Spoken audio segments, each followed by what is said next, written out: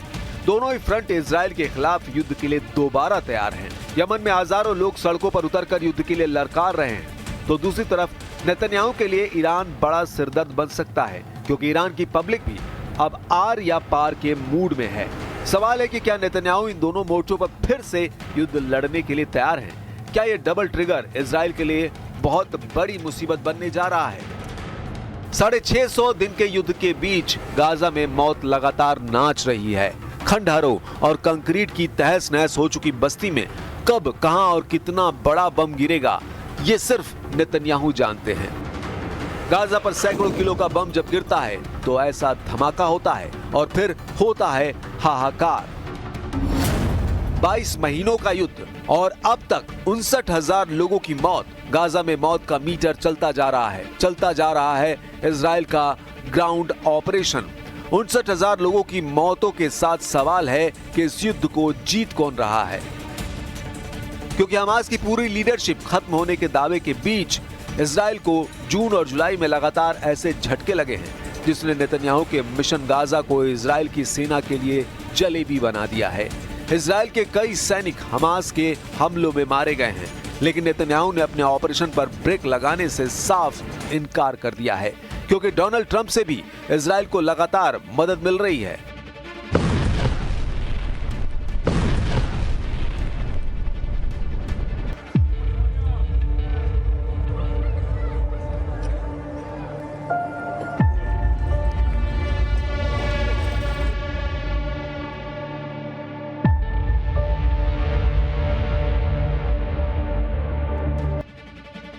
Israel को अब America से 7,000 बंकर बस्टर बम एक नए युद्ध की शुरुआत कर सकते हैं। सीज फायर के बाद ही इजराइल की एयरफोर्स खुद को ऐसे बमों से लगातार लैस करती जा रही है। अमेरिका के 7,000 से ज्यादा बंकर बस्टर बम इजराइल को आसमान के रास्ते भी पहुंचाए जा रहे हैं। इनकी खेप समंदर के रास्ते यानी कार्गो शिप से भी सप्लाई की जा रही है। एक तरह से इजराइल और अमेरिका के बीच बम हाईवे एक्टिव है, जिसके टारगेट पर ईरान है।